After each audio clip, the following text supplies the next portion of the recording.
Hello everyone, myself Parul and I welcome you all to the online platform of Jokta Academy. Dear learners, जैसा कि आपको मालूम है हमने एक सीरीज स्टार्ट की है जिसमें हम HPRC के द्वारा हाल ही में जितने भी टीचिंग एग्जाम्स कंडक्ट करवाए गए हैं उनमें पूछे गए CDP सेक्शन को डिस्कस कर रहे हैं। लास्ट वीडियो में हमने HPRC के द्वारा जो CBSE स्कूल्स के लिए मैथ्स टीचर का एग्जाम कंडक्ट करवाया गया था उसमें पूछे गए CDP के क्वेश्चंस को डिस्कस किया था। आज की वीडियो में हम डिस्कस करेंगे इसी मैथ्स एग्जाम की सेकंड शिफ्ट में पूछे गए क्वेश्चंस को। तो चलिए शुरू करते हैं क्वेश्चन नंबर 1 के साथ। पहला क्वेश्चन था कि how are models of teaching related to models of learning, कि टीचिंग मॉडल्स का लर्निंग मॉडल्स के साथ क्या रिलेशन है। तो डियर स्टूडेंट्स, आपको पता होगा कि टीचिंग और लर्निंग एक दूसरे के पूरक हैं, मतलब कि टीचिंग लर्निंग को कंप्लीट करती है और लर्निंग टीचिंग को कंप्लीट करती है। टीचिंग और लर्निंग एक दूसरे के बिना एग्जिस्ट नहीं कर सकते। सो क्या होता है कि पहले क्या होता है, एक लर्नर होगा जिसके कुछ लर्निंग इंटरेस्ट होंगे या वेज ऑफ लर्निंग होंगे। जैसे कुछ लर्नर्स को सुन के लर्न करना अच्छा लगता है, कुछ को देख के और कुछ को एक्टिविटीज करके लर्निंग इजीली हो जाती है। तो depending upon different learning ways we develop different type of teaching models. अलग अलग लर्निंग के तरीकों के हिसाब से हम अलग अलग टीचिंग मॉडल्स को क्या करते हैं, बनाते हैं। तो ये जो टीचिंग मॉडल्स होते हैं ना, ये लर्निंग के ऊपर या लर्निंग मेथड्स के ऊपर क्या करते हैं, डिपेंड करते हैं। अब जब हम कोई टीचिंग मॉडल अप्लाई करेंगे, मतलब एक तरीके से पढ़ाएंगे, तो उसी हिसाब से क्या होगा, हमारी लर्निंग होगी। टीचिंग मॉडल के ऊपर लर्निंग भी डिपेंड करती है। इन शॉर्ट, टीचिंग और लर्निंग या टीचिंग मॉडल और लर्निंग मॉडल एक दूसरे से रिलेटेड होते हैं और बहुत ज़्यादा रिलेटेड होते हैं। तो क्वेश्चन में यही पूछा गया है कि इन दोनों के बीच में क्या रिलेशन होता है। Models of learning follow teaching strictly, कि जो लर्निंग का मॉडल होता है वो किसको फॉलो करता है, वो टीचिंग को फॉलो करता है। पहले टीचिंग होगी फिर लर्निंग आएगी, नहीं, पहले लर्निंग मेथड होता है, उसके हिसाब से क्या आएगा, हमारा टीचिंग मॉडल आएगा। सो दिस इज रॉन्ग। और वैसे भी जो स्ट्रिक्टली, ओनली है ना, सोली, ये वाले ऑप्शंस होते हैं, ये मैक्सिमम टाइम गलत होते हैं। तो ये वाला ऑप्शन गलत है। Models of teaching only apply to teachers, नहीं, जब हम टीचिंग मॉडल अप्लाई करेंगे तो उसका लर्नर के ऊपर भी कुछ इफेक्ट आएगा।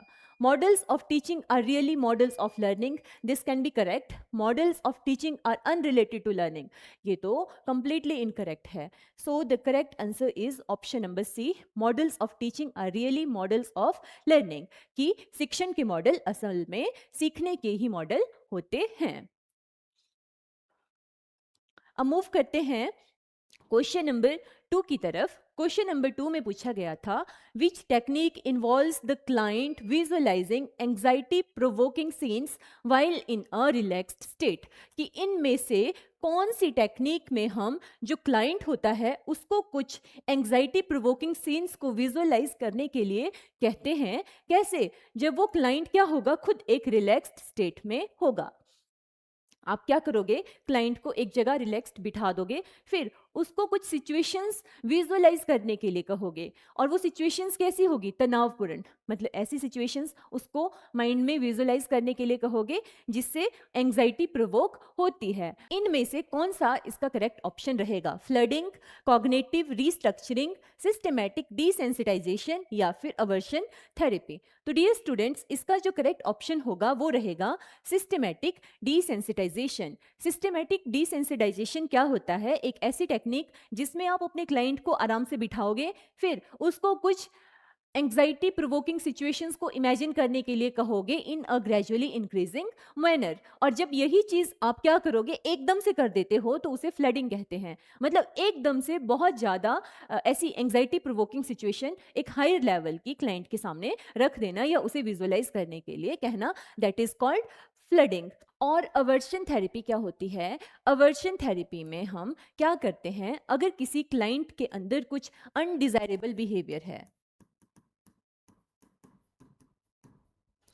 तो उस बिहेवियर को रिड्यूस करने के लिए हम अवर्शन थेरेपी का यूज करते हैं। इसमें हम क्या करेंगे, एक हिसाब से क्लासिकल कंडीशनिंग करते हैं कि एक जैसे पर्सन है जिसमें अनडिजायरेबल बिहेवियर है ड्रिंकिंग का, अल्कोहल कंजप्शन का, तो उसको हम कुछ ऐसी दवाइयाँ देंगे जिससे क्या होगा कि वॉमिटिंग इंड्यूस होगी। पर उस पर्सन को इस बात की जानकारी नहीं होगी कि जो दवाइयाँ हैं वो उसको दी जा रही है। तो जब भी वो पर्सन ड्रिंक करेगा तो उसको वॉमिटिंग होगी और उसे लगेगा कि ड्रिंकिंग करने से वॉमिटिंग हो रही है। तो जब उसके माइंड ने दोनों चीज़ों को एक साथ एसोसिएट कर लिया कि जब भी मैं ड्रिंकिंग करता हूँ तो मुझे बहुत ज़्यादा वॉमिटिंग होती है, नौजिया होता है, मेरी तबीयत खराब होती है, तो ये चीज़ जब लंबे टाइम तक चलेगी फिर क्या होगा कि उसका ड्रिंकिंग करने का मन नहीं करेगा। तो इसी को क्या कहा जाता है? Aversion therapy. किसी एक अनडिजायरेबल बिहेवियर को खत्म करने के लिए ये की जाती है। तो जो हमसे क्वेश्चन में पूछा था उसका करेक्ट आंसर था सिस्टमैटिक डिसेंसिटाइजेशन। क्वेश्चन नंबर 3 है which learning principle is emphasised in constructivist theory, कि कंस्ट्रक्टिविस्ट थ्योरी में इनमें से कौन सा प्रिंसिपल एम्फेसाइज होता है? पहला है learning occurs only through memorisation of content. बिल्कुल गलत बात है। Learning actively constructs meaning from experience. यही बात कही गई है कंस्ट्रक्टिविज्म में कि आप एक्सपीरियंस के द्वारा अपनी लर्निंग खुद से कंस्ट्रक्ट करते हो। So this is correct. Learning is not connected to prior experience. No. Learning happens through passive absorption of facts. नहीं, learning passively नहीं होती, actively जब हम involve होते हैं तब होती है. So correct option is learning actively constructs meaning from the experience. Question number 4 है which of the following is commonly assessed by achievement test, कि इनमें से कौन सी चीज को हम कॉमनली किससे? अचीवमेंट टेस्ट से असेस करते हैं। पहला है आर्ट एंड म्यूजिक एप्रिसिएशन, या मैथमेटिक्स एंड इंग्लिश यूसेज, या एक्स्ट्रा करिकुलर पार्टिसिपेशन, या फिर फिजिकल एजुकेशन एंड स्पोर्ट्स। तो देखो आर्ट्स या एक्स्ट्रा करिकुलर पार्टिसिपेशन या फिजिकल एजुकेशन, स्पोर्ट्स, इन सब चीज़ों को चेक करने के लिए हम अचीवमेंट टेस्ट का नहीं परफॉर्मेंस टेस्ट यूज करते हैं। एक्चुअल में लर्नर की परफॉर्मेंस को एनालाइज करेंगे, वो खुद से परफॉर्म करके देखेगा। और मैथमेटिक्स और इंग्लिश में हम यूज करेंगे achievement test. So correct option is mathematics and English usage. Next question है What are the two major processes involved in unit planning, कि जब हम यूनिट प्लानिंग करते हैं तो उसमें इनमें से कौन सी दो प्रोसेसेस है जो मेनली इन्वॉल्व होती है? पहला है assessment and evaluation, sequencing and selection, revision and feedback, या फिर इंस्ट्रक्शन एंड ग्रेडिंग। तो देखो जब भी आप यूनिट प्लानिंग करोगे कि आपने बच्चों को कैसे कैसे पढ़ाना है, तो आप सबसे पहले क्या करोगे? आप एक सीक्वेंस डिसाइड करोगे कि आप किस हिसाब से चीज़ों को इंट्रोड्यूस करवाओगे। पहले ये टॉपिक पढ़ाएंगे, फिर ये पढ़ाएंगे, फिर क्वेश्चंस पूछेंगे, फिर ये करेंगे, है ना। और अपना कंटेंट जो होगा, जो भी चीज़ें आपने पढ़ानी है उनको सिलेक्ट करोगे कि मैंने ये वाला टॉपिक इस एक्सटेंट तक पढ़ाना है। So the correct option will be sequencing and selection. Okay देखो जब यूनिट प्लानिंग करते हैं तो थोड़े थोड़े हम बच्चों से क्वेश्चंस और रिवीजन भी करवाते हैं उनका, बट वो मेजर पार्ट नहीं होता, ठीक है, वो एक साइड वाइज एक छोटा सा पार्ट है उसका। सो अगर मेजरली देखा जाए that will be sequencing and selection. Assessment और इवेल्युएशन हम यूनिट प्लानिंग में नहीं करते। यूनिट प्लानिंग में हमारा मेन पर्पस होता है इंफॉर्मेशन को डिलीवर करना। इंस्ट्रक्शन एंड ग्रेडिंग ये भी इसका ऑप्शन नहीं होगा। सो the correct answer is sequencing and selection. Question number 6 है who proposed the concept of the harmony of spheres which suggests that celestial bodies move according to mathematical ratios। इनमें से कौन से ऐसे पर्सन थे जिन्होंने कहा था कि जो सेलेस्टियल बॉडीज होती है, जितनी भी बॉडीज हमारे क्या यूनिवर्स में है या स्काई में हमें दिखाई देती है, जैसे सन, मून या फिर सारे प्लैनेट्स जो हैं, वो क्या करते हैं? कुछ फिक्स्ड मैथमेटिकल रेशियोज में मूव करते हैं। और ये जो हार्मोनी ऑफ स्फीयर्स का मतलब है, इसमें इन्होंने कहा था कि जितनी भी सेलेस्टियल बॉडीज है वो एक हार्मोनिक मैनर में मूव करती है। जैसे म्यूजिक होता है ना जो एक हार्मोनी में चलता है, वैसे ही जितनी सेलेस्टियल बॉडीज है वो भी एक हार्मोनिक मैनर में मूव करेगी, एक म्यूजिक की तरह। बस ये जो म्यूजिक है ये हमारे कानों में इनऑडिबल होता है। तो ये वाली बात इनमें से किस पर्सन ने की है? आइजैक न्यूटन, एरिस्टोटल, या फिर केपलर, या फिर पाइथागोरस। तो इसको आपने केपलर से कंफ्यूज नहीं करना है। केपलर ने दिए हैं प्लैनेटरी मोशन के laws. Laws of motion of planet, ठीक है। बट यहाँ पर बात की गई है एक हार्मोनिक मैनर में जितनी और सारी सेलेस्टियल बॉडीज होती हैं उनके भी मोशन की, तो ये बात कही गई है पाइथागोरस के द्वारा, ठीक है। वैसे ये सीडीपी का क्वेश्चन नहीं था, बट इन्होंने यही किया है कि हर एक एग्जाम में सीडीपी में एक या दो क्वेश्चंस किसी और सेक्शन से उठाकर डाल दिए हैं। So the correct option is Pythagoras. Question number 7, what is the primary role of teacher in lecture method, कि जब हम बच्चों को लेक्चर मेथड से पढ़ाते हैं तो उसमें टीचर का मेन रोल क्या होता है। लेक्चर मेथड क्या होता है, लेक्चरर्स होते हैं जो हायर क्लासेस में होते हैं, ठीक है। तो लेक्चर डिलीवर करने का मतलब है कि टीचर आगे है और वो इंफॉर्मेशन को बच्चों को लेक्चर डिलीवर कर रहा है। टीचर एक्टिव है और बच्चे पैसिव होकर जो भी बातें कही जा रही हैं उनको बस सुन रहे हैं। ये वाला मेथड हम हायर लेवल पे अप्लाई कर सकते हैं, छोटे छोटे बच्चों के साथ इस मेथड को अप्लाई नहीं किया जा सकता। और वैसे भी मतलब साइकोलॉजी में ये माना गया है कि जो टीचर होता है उसको अपना रोल कम रखना है और स्टूडेंट्स की पार्टिसिपेशन मैक्सिमम रखनी है, तो इसे उतना अच्छा मेथड नहीं माना जाता। तो क्वेश्चन में पूछा गया है कि टीचर का मेन रोल क्या होता है लेक्चर मेथड में। पहली ऑप्शन है साइलेंट फैसिलिटेटर या फिर पैसिव ऑब्जर्वर, इक्वल कोलैबोरेटर या फिर एक्टिव पार्टिसिपेंट। तो लेक्चर मेथड में टीचर जो होता है that is a active participant, वो एक एक्टिव पार्टिसिपेंट होता है। Question number 8, which of the following is not typically considered a useful teaching aid for laboratory method in mathematics, कि इनमें से कौन सी एक यूजफुल टीचिंग एड नहीं है, ठीक है। यूजफुल टीचिंग एड नहीं है जब हम लेबोरेटरी मेथड से मैथमेटिक्स को पढ़ाएंगे। उसमें देखो ना, मैथमेटिक्स टीचर का एग्जाम है तो मैथमेटिक्स से रिलेटेड ही ज़्यादा क्वेश्चंस पूछे जाएंगे। तो कौन सा लेबोरेटरी मेथड से पढ़ाने के लिए एक इंपॉर्टेंट टीचिंग एड नहीं है। पहला है graph paper, mathematical models, chart या फिर स्टोरी बुक।